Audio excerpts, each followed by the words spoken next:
नमस्कार, आप सभी का स्वागत है यूथ अध्ययन के चैनल पे।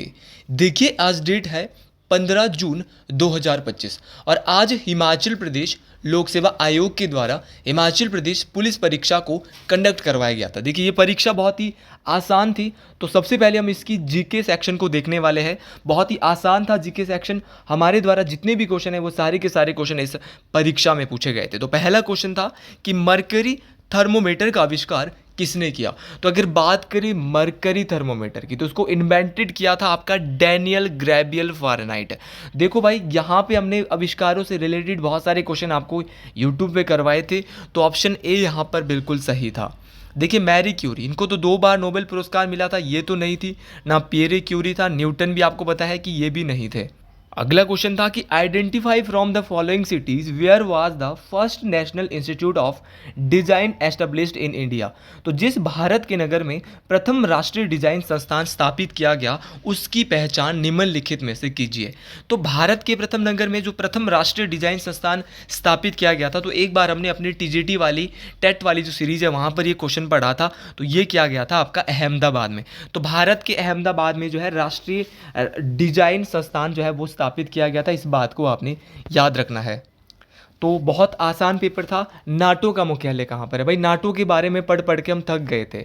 नाटो की बात करें, North Atlantic Treaty Organization NATO का पूरा नाम था। नाटो की स्थापना मैंने आपको बताई थी कि 1949 में नाटो की स्थापना हुई थी। नाटो में कुल 32 देश है, ये भी मैं आपको बता चुका था। और नाटो का जो मुख्यालय है वो ब्रुसेल्स बेल्जियम में है।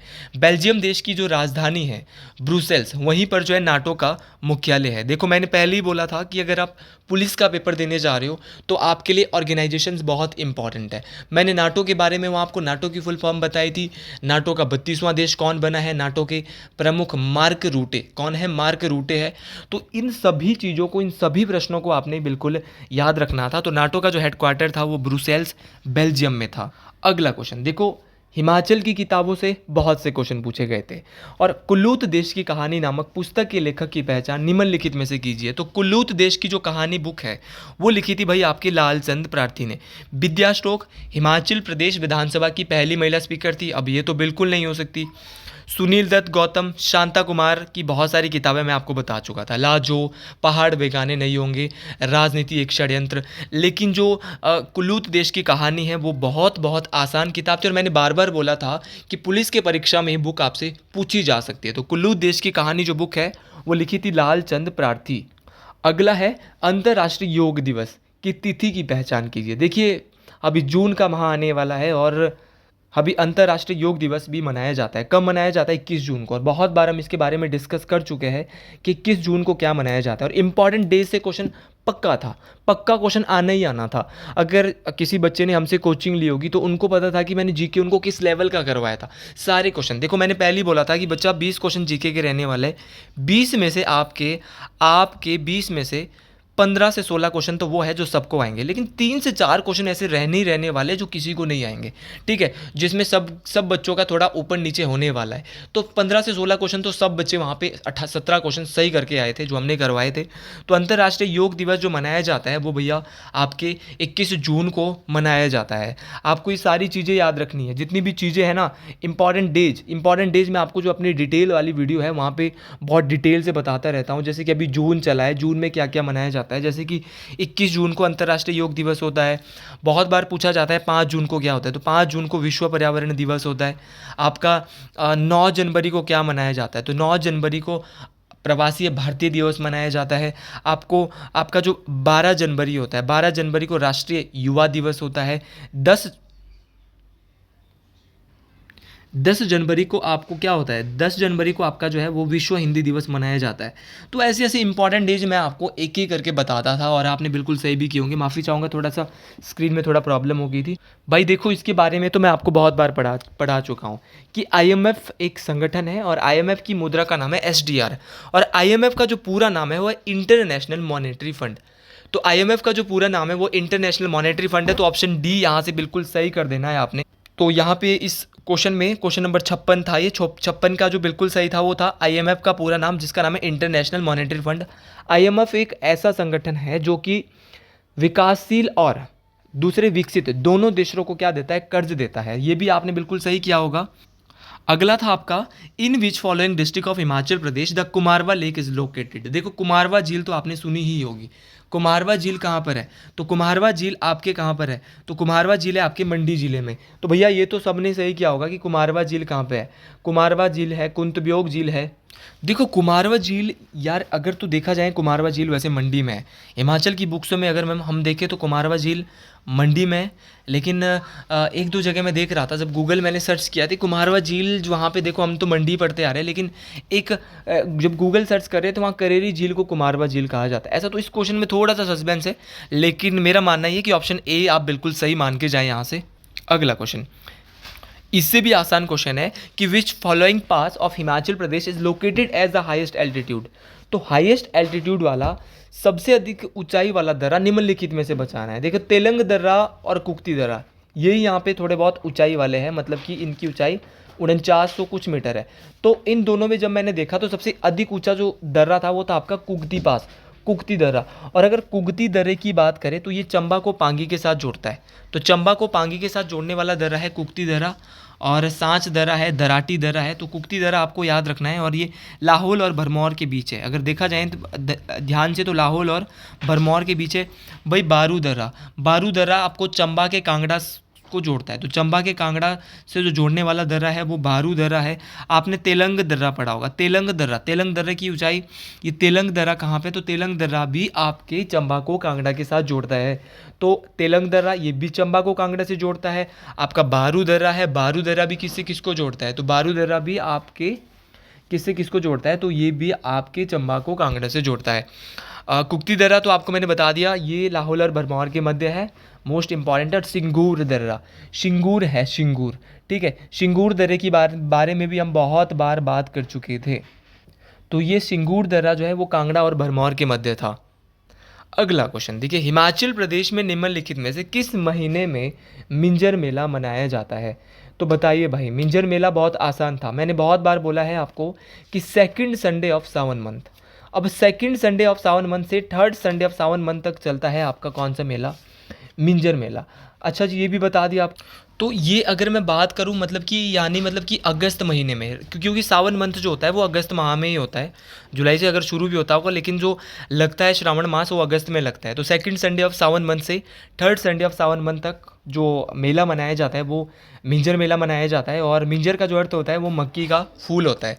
और मिंजर मेला चंबा में मनाया जाता है। और इस मेले को जो शुरू किया गया था वो चंबा के राजा साहिल वर्मन के द्वारा शुरू किया गया था। अगला क्वेश्चन है, which of the following has been introduced to replace the IPC Indian penal code. यह भी नया निकला है इंडियन पेनल कोड वाला आईपीसी। तो यह है बीएनएस, बीएनएस भारतीय न्याय संहिता। तो भारतीय न्याय संहिता जो है वो क्या बना है, अभी इंट्रोड्यूस किया है इसको आईपीसी की जगह। तो इंडियन पेनल कोड को अब जो है वो भारतीय न्याय संहिता के नाम से जाना जाएगा। तो ये मोस्ट इंपॉर्टेंट है। तो इसका आपने 60 का जो इस क्वेश्चन पेपर में है वो आपने बिल्कुल सही किया होगा, बीएनएस। अगला क्वेश्चन था जीके सेक्शन का कि विच of the following countries emerged winner of the men's hockey Asian championship trophy 2024 की निम्न में से कौन सा देश एशियन पुरुष हॉकी चैंपियनशिप 2024 का विजेता रहा है? तो ये भाई भारत रहा था, और मैंने इसके बारे में आपको बताया भी था कि एशियन पुरुष हॉकी चैंपियनशिप जो 2024 थी उसका विजेता कौन रहा है? भारत रहा है। तो ये इसका आपका ऑप्शन बी बिल्कुल सही हो जाएगा। और भारत में जो हॉकी के जादूगर है वो मेजर ध्यानचंद को कहा जाता है। अगला यहाँ पे है कि विच of the following is the largest river of Himachal Pradesh in terms of water volume. तो हिमाचल प्रदेश की ऐसी नदी जो जल घनत्व के हिसाब से सबसे बड़ी नदी है तो वह है चिनाब। चिनाब नदी हिमाचल की ऐसी नदी है जो जल घनत्व की दृष्टि से हिमाचल की सबसे बड़ी नदी है। इस बात को आपने याद रखना है। और ये सारे के सारे क्वेश्चन बहुत इंपॉर्टेंट है। हिमाचल की सबसे लंबी नदी की बात करें तो वो सतलुज है, 320 किलोमीटर बहती थी। और अगर मैंने बोला था, दो क्वेश्चन में हमेशा आपको बताता था कि जल घनत्व के हिसाब से हिमाचल की सबसे बड़ी नदी तो सतलुज है। और अगर बात करें आपके जल घनत्व के हिसाब से है चिनाब। और अगर लंबाई की बात करें, माफ़ी चाहूँगा, लंबाई की बात करें तो लंबाई में सतलुज है। और वाटर डेंसिटी की बात करें तो वाटर डेंसिटी में आपकी कौन सी है? चिनाब रिवर है। अगला क्वेश्चन था यहाँ पे कि यूनेस्को का मुख्यालय कहाँ है। भाई मैं तो थक गया था इस क्वेश्चन को पढ़ाते पढ़ाते यूट्यूब पे। तो यूनेस्को का जो मुख्यालय है वो फ्रांस देश की राजधानी पेरिस में है। और यूनेस्को की बात करें 1944 के आसपास यूनेस्को को एस्टेब्लिश किया जाता है। भारत में यूनेस्को की कितनी साइट्स है? 43 साइट है। और 43वीं साइट जो असम की मोइदम बनी है, कौन सी बनी है? मोइदम। तो मोइदम साइट जो है वो क्या बनी है? यूनेस्को साइट बनी है। इस बात को आपने याद रखना है, ये मोस्ट इंपॉर्टेंट बात है, परीक्षाओं में काम आने वाली बात है। और यूनेस्को जो है वो पेरिस, फ्रांस की राजधानी पेरिस में क्या है, इसका मुख्यालय है। और ये भी आपने बिल्कुल सही किया होगा, एकदम लट्टू क्वेश्चन आए हुए थे पेपर में। अगला क्वेश्चन था कि वंदे मातरम निम्न में से किस किस पुस्तक का हिस्सा है? तो वंदे मातरम की दोस्तों बात करें तो वंदे मातरम मैंने बहुत बार बताया कि बंकिम चंद्र चटर्जी के द्वारा एक ग्रंथ, एक किताब लिखी गई है आनंद मठ, और इसी आनंद मठ से लिया गया है वंदे मातरम। और वंदे मातरम कांग्रेस के 12वें अधिवेशन में गाया गया है। अब आप बोलेंगे भारत भारती, मैंने बहुत बार बोला था मैथिली शरण गुप्त, आपका भगवत गीता वेद व्यास, महर्षि वेद व्यास, ये तो बिल्कुल नहीं था। आपका गीतांजलि, गीतांजलि की बात देखो, भगवत गीता तो हिंदुओं की धार्मिक पुस्तक है, तो ये भी वंदे मातरम से संबंधित नहीं थी। गीतांजलि के लिए रविंद्रनाथ टैगोर को क्या मिला था? नोबेल पुरस्कार। देखो पुरस्कारों से क्वेश्चन नहीं आए, लेकिन क्वेश्चन जहाँ से भी आए वो अच्छे और इजी क्वेश्चन आए थे। तो वंदे मातरम कहाँ से लिया गया? आनंद मठ से लिया गया है। संस्कृत भाषा में जो है वो लिखा गया है, ये भी आपको याद रखना है। बहुत सारी चीज़ें है वंदे मातरम से। और पहली बार वंदे मातरम कांग्रेस के 12वें अधिवेशन में कब गाया गया? 1896 में गाया जाता है। ठीक है, 1896 में कांग्रेस का क्या होता है? 12वां अधिवेशन कहाँ पर होता है? कोलकाता में। और लिखा किसने था वंदे मातरम? तो बोलेंगे बंकिम चंद्र चटर्जी। देखो अगला क्वेश्चन है कि निम्नलिखित में से किसे ज्ञानपीठ पुरस्कार 2023 से सम्मानित किया गया? जैसे कि 2000 इस साल का जो मिला है वो विनोद कुमार शुक्ल, किसको मिला है? विनोद कुमार शुक्ल। और ये ज्ञानपीठ पुरस्कार किस में दिए जाते हैं? ये साहित्य के क्षेत्र में दिए जाते हैं। तो 23 में जो किया था वो मिला था राम भद्राचार्य को। तो राम भद्राचार्य को 23 में ज्ञानपीठ पुरस्कार से सम्मानित किया गया था। इस बार जो किया गया है वो विनोद कुमार शुक्ल जी को किया गया है, तो ये भी आपको याद रखना है। तो ये पुरस्कारों से देखो क्वेश्चन आया था, मैं बोला था नहीं आया था, मैंने बोला था ज्ञानपीठ पुरस्कार से क्वेश्चन आएगा, और क्वेश्चन यहाँ से पूछा भी गया था। तो गलती करने की आवश्यकता नहीं होनी चाहिए। पुलिस के बच्चों की बल्ले बल्ले हो गई है, क्योंकि मैरिड भाई बहुत तकड़ी जाने वाली है। अगला क्वेश्चन यहाँ पे ये थोड़ा सा कठिन क्वेश्चन था। The capital of United Arab Emirates known for its futuristic architecture annual luxury shopping edge. तो हिंदी में थोड़ा इसको देखते हैं कि अपनी वास्तुकला और महंगे सामानों की खरीदारी के लिए प्रसिद्ध संयुक्त अरब अमीरात की राजधानी कौन सी है? हे भगवान, इतने आसान क्वेश्चन, वहाँ पे राजधानियाँ। और देखो कैसी क्वेश्चन पूछा, घुमा फिरा के क्वेश्चन वही है। क्वेश्चन ऐसे नहीं पूछा कि संयुक्त अरब अमीरात की राजधानी कहाँ है या यूएई की राजधानी कहाँ पे, थोड़ा सा उसको ऊपर ले गए कि अपनी वास्तुकला और महंगे सामानों की खरीदारी के लिए प्रसिद्ध संयुक्त अरब अमीरात, मतलब क्वेश्चन को घुमा लिया कि बंदा इसमें ही पढ़ते पढ़ते घूम जाए। तो भैया संयुक्त अरब अमीरात की जो राजधानी है वो कहीं नहीं है, मैंने तो बहुत बार आपको बोली है, अबू धाबी है। इसकी मुद्रा मैं आपको बता चुका हूँ, बहुत सारी चीज़ें बता चुका हूँ, बहुत आसान पेपर था। अगर शायद नॉर्मल से हमारे टेट के और कमीशन के बच्चे इसमें जो चले जाते हैं, जो डेली हमारे यूट्यूब चैनल को देखते हैं, तो सारे के सारे क्वेश्चन एक या दो क्वेश्चन वो गलत करके आते हैं। अगला क्वेश्चन था कि कृषि लीडरशिप पुरस्कार 2024 में निम्न में से किस राज्य को बागवानी में सर्वश्रेष्ठ राज्य पुरस्कार 2024 से पुरस्कृत किया गया? देखो ये करंट अफेयर मैंने आपको एक करंट वीडियो में पढ़ाया था कि जो कृषि लीडरशिप पुरस्कार 2024 है, ये जो आपको मिला है वो किस राज्य की बागवानी में सर्वश्रेष्ठ जो 2024 का जो राज्य का जो पुरस्कार मिला है वो नागालैंड को मिला है। ये बहुत आसान क्वेश्चन था कि जो नागालैंड है उसको बागवानी में सर्वश्रेष्ठ राज्य पुरस्कार दिया गया है। तो ये आपको बिल्कुल याद रखना है, ये बहुत आसान क्वेश्चन था कि कृषि लीडरशिप पुरस्कार जो मिला है 2024 में बेस्ट स्टेट इन हॉर्टिकल्चर, तो हिमाचल को नहीं मिला है। कुछ लोगों ने जम्मू कश्मीर सोचा होगा, महाराष्ट्र सोचा होगा, तो ये नागालैंड इसमें बिल्कुल सही था। अगला क्वेश्चन यहाँ पे था कि निम्न में से कौन सा मठ स्पीति का सबसे बड़ा मठ है? भाई बहुत बार बात कर चुके हैं, की मठ ताबो भी है यहाँ पे था, लेकिन ताबो को हिमाचल का अजंता तो कहते थे।